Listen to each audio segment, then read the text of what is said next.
Good evening, everyone. I'm Tanya Rivero. And I'm Joe Torres. Tonight is a solemn night here in New York City and around the world. It was 1 year ago that Hamas terrorists crossed into Israel in a surprise attack on a major Jewish holiday. Militants killed some 1,200 people that fateful day, mostly civilians, and on their way back to the Gaza Strip took about 250 people with them, many from a music festival in southern Israel, just outside Kibbutz Reem. 1 year later, those hostages and their safe return home is still the center of a concentrated diplomatic effort. Eyewitness News reporter Josh Einiger in Israel tonight. Josh.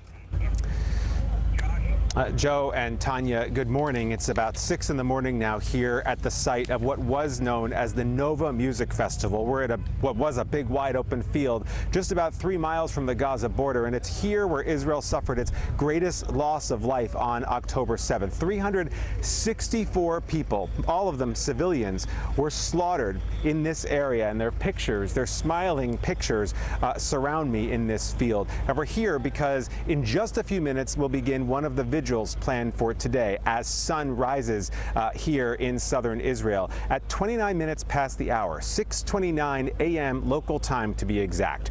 That is the time the music here stopped and the nightmare began.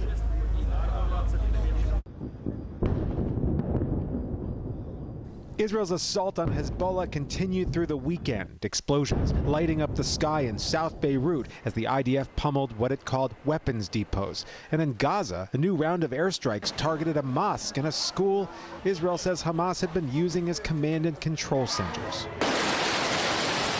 Meanwhile, Israel is still gaming out a response to last week's Iranian barrage, when more than 200 ballistic missiles raced into Israel. Today, the IDF said it'll respond at a time and place of its choosing. All of this comes on a pivotal, solemn day in this beleaguered country, exactly a year after Hamas terrorists gushed into the south, slaughtering 1,200 people. 100 hostages remain in captivity, but Israel says as many as half of them have already died, including 19-year-old American Itai Chen.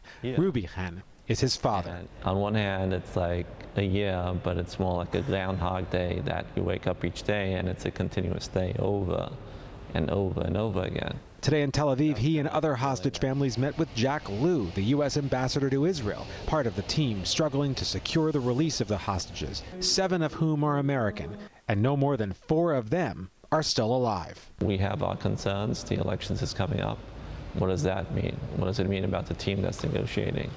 What is a contingency plan if there is a change in the administration? So all of those things, keep us very much awake at night.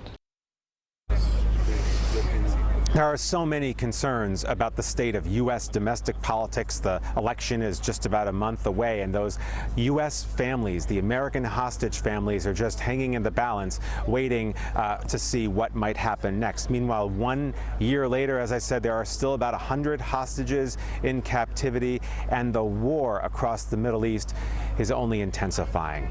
We'll be back in a half hour at 11:29 Eastern Time p.m. That'll be 6:29 a.m. The exact moment this massacre began, as this vigil gets underway and Israelis mourn the year past and wonder what's to come.